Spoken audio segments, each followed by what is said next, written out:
Good morning class. आज हम class 11th का पंजाब बोर्ड का सीबीएसई का भी है। देखिए कॉमर्स है तो पंजाब बोर्ड सीबीएसई बोर्ड सभी का देखिए सेम ही है। अकाउंटिंग के कंसेप्ट ऑल ओवर सेम रहते हैं, चाहे वो सीबीएसई बोर्ड हो, आईसीएसई बोर्ड हो, पंजाब बोर्ड हो। तो इसीलिए हम यहाँ पे बोर्ड स्पेसिफिक नहीं पढ़ेंगे। यहाँ पे हम अपना कंसेप्ट क्लियर करेंगे कि बेसिक अकाउंटिंग टर्म्स क्या हैं। तो मैं first of all basic accounting term से स्टार्ट करना चाहूँगा कि और पहले ये बताना चाहूँगा कि अकाउंटिंग के बेसिक में सबसे क्या है कि ट्रांजैक्शन है, कि एक ट्रांजैक्शन क्या होती है पहले हमें ये समझ लेना चाहिए। मैं ज़्यादा डिटेल में नहीं बोलूँगा, लाइन टू लाइन कहूँ बताऊँगा, आपको समझाऊँगा। ट्रांजैक्शन वो होती है जिसमें एक फाइनेंशियल कंसेप्ट जुड़ा हो जिसके साथ। मेरे कहने का मतलब ये है कि हम अकाउंटिंग में उसी चीज़ को ट्रांजैक्शन मानेंगे जिसमें मनी या मनी वर्थ का लेन और देन इन्वॉल्व हो।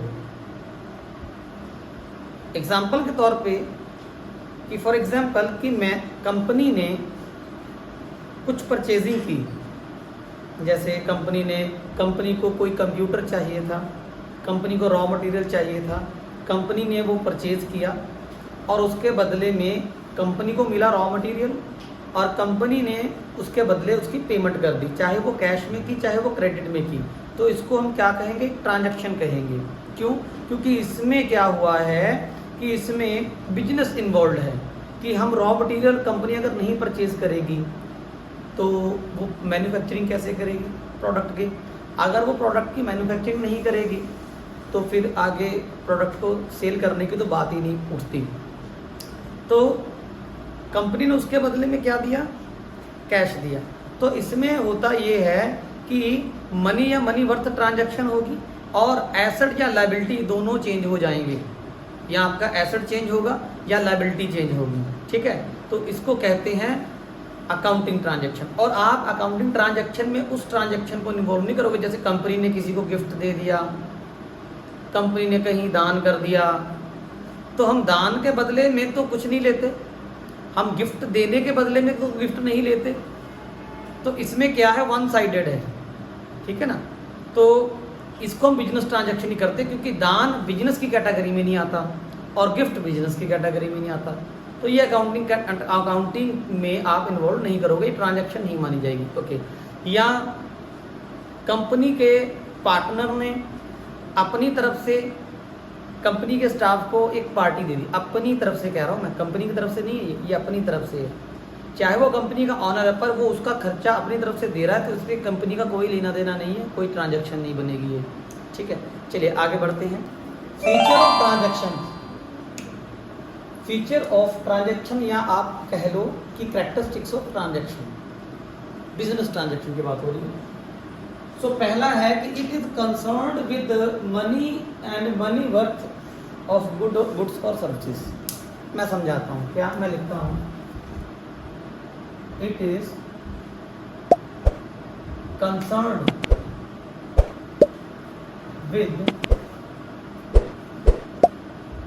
मनी और मनी वर्थ। मैं आपको स्टेप बाय स्टेप हर एक चीज क्लियर करूंगा। कंसर्न का मतलब होता है रिलेटेड। हम क्या पढ़ रहे हैं? Business transaction.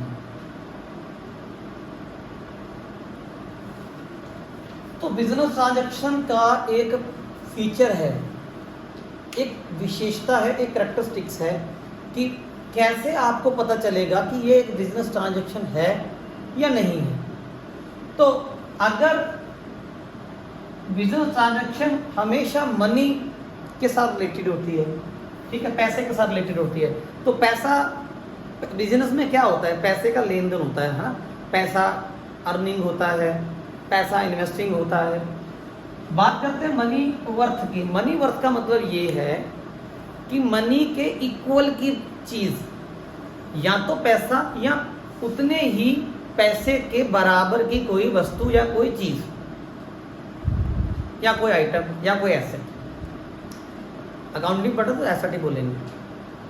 तो फॉर एग्जाम्पल कि दो पार्टनर हैं, ठीक है, दोनों पार्टनर ने 5-5 लाख रुपए के साथ डिसाइड किया कि हम बिजनेस करेंगे। एक पार्टनर के पास 5 लाख रुपए कैश था और दूसरे पार्टनर के पास कैश नहीं था उतने की। उसने कहा कि मैं 5 लाख का एसेट दे दूंगा, मीन्स कंपनी स्टार्ट करने के लिए टेबल, चेयर, फर्नीचर ये सब चाहिए, कंप्यूटर चाहिए, ठीक है, तो मैं उतने का एसेट दे दूंगा। तो अब ये जो एसेट है ये मनी वर्थ है।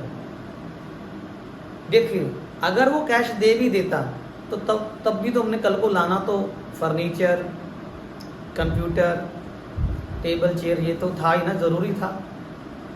मशीन भी चाहिए कंपनी को, तो उसके पास, दूसरे पार्टनर के पास जिसके पास पैसा नहीं है पर उसके पास एसेट है, तो उसने कहा कि भैया देखो हमें 5 मशीनें चाहिए, 2 मशीनें तो मेरे पास ही पड़ी हुई हैं, तो उसको खरीद के लाने की क्या ज़रूरत है, मैं मशीन ही दे देता हूँ। तो उसने पैसा नहीं दिया, उसके बदले मशीन दे दी, ठीक है। तो या तो पैसा या पैसे की वैल्यू के जितना कोई एसेट।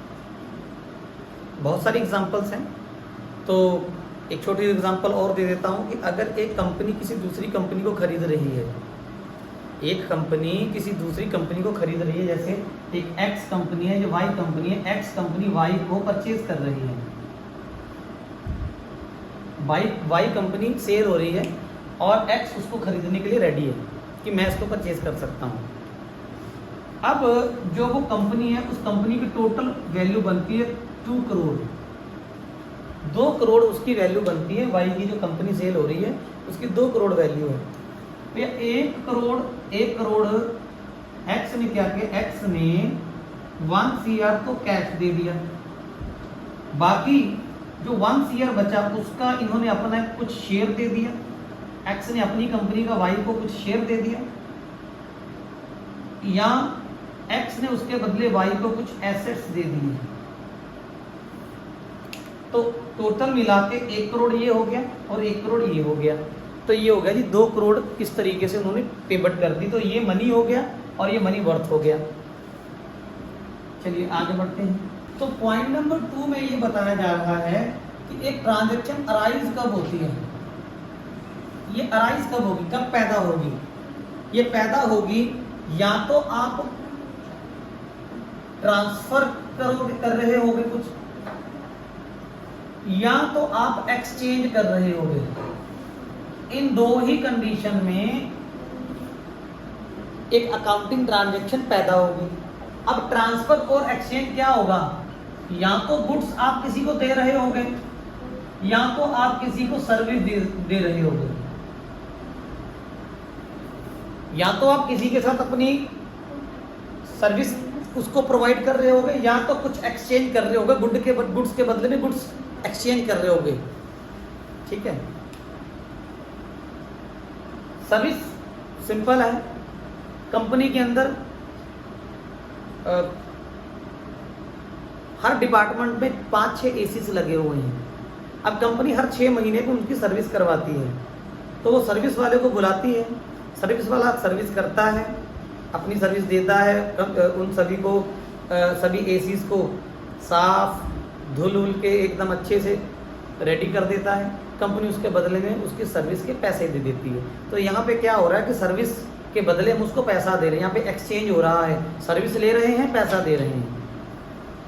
अब थर्ड पॉइंट आता है, it bring about A change in financial position. Yes, transaction उसे कहते हैं जिससे क्या हो जाए, कंपनी की फाइनेंशियल पोजीशन में चेंज आ जाए। चेंज,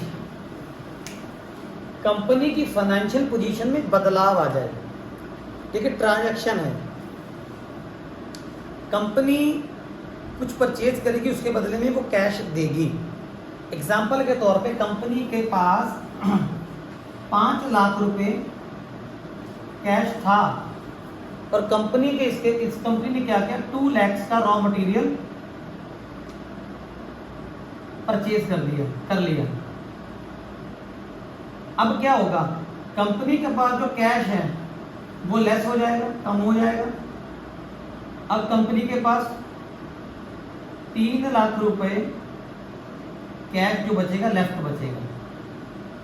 अब इससे क्या होगा, कंपनी, इससे क्या हुआ, क्या सीखा हमने, इससे हमने ये सीखा कि कंपनी की फाइनेंशियल पोजीशन में चेंज आ गया। अब कंपनी का कैश 5 नहीं, अब कंपनी का कैश 3 लाख हो गया। क्यों? कंपनी ने 2 लाख का तो रॉ मटेरियल खरीद लिया। तो इससे आपको क्लियरली समझ आ रहा होगा कि यस, कंपनी का फिनांस कम हो गया, कंपनी के पास पैसा कम हो गया। अब 5 नहीं, अब 3 लाख रुपए कैश बचा है और 2 लाख का कंपनी के पास एसेट। अब यहाँ पे क्या था, कंपनी के पास ऑलरेडी 4 लाख की परचेज पड़ी हुई थी, अब उसमें 2 लाख की परचेज और ऐड हो गई, तो टोटल 6 लाख की परचेज कंपनी के पास हो गई।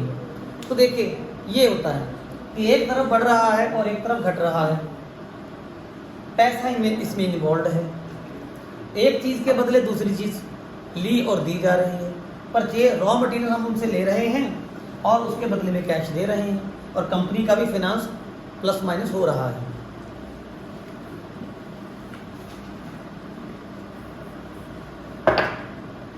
इसके बाद हमारा 4th फीचर आता है, it has effect on accounting equation.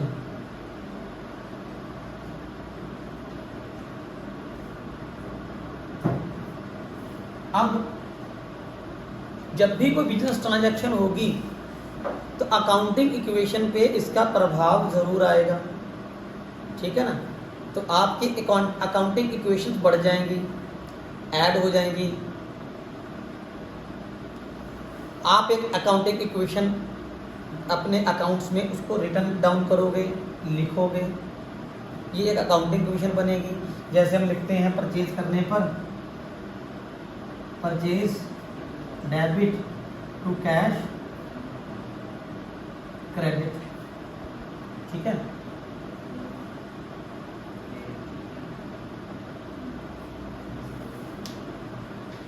तो यहाँ पे क्या हो रहा है कि एक अकाउंटिंग इक्वेशन अफेक्ट होगी, किधर से जाएगा किधर से आएगा, कैश चला गया परचेज आ गया।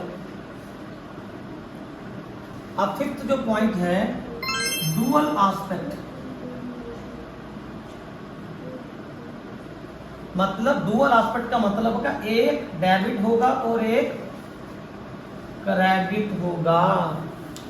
अभी मैंने एक जर्नल एंट्री आपको पीछे डाल के दिखाई थी कि एक तरफ से परचेज डेबिट हो रहा था और कैश क्रेडिट हो रहा था, ठीक है। तो डेबिट और क्रेडिट ये डुअल एस्पेक्ट फिक्स है अकाउंटिंग में। अगर आप डेबिट की एंट्री लिख रहे हो तो आपको क्रेडिट की भी मेंशन करनी पड़ेगी। क्यों? क्योंकि एक तरफ से आया है, दूसरी तरफ से गया है। तो कुछ आया और कुछ गया। तो ये हो गए हमारे 5 अकाउंटिंग बिजनेस ट्रांजैक्शन के फीचर। अब आप समझ लो इवेंट। इवेंट क्या होता है? कोई पर्टिकुलर एक्शन, कोई एक घटना। वैसे इवेंट का बहुत बढ़िया अनुवाद है घटना।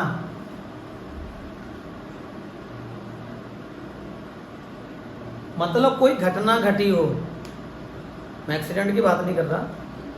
अकाउंटिंग में इवेंट का मतलब होता है कि कोई ऐसा मौका अराइज हो जब कुछ लिया और दिया गया। एग्जाम्पल के तौर पर selling price of goods 4 lakh,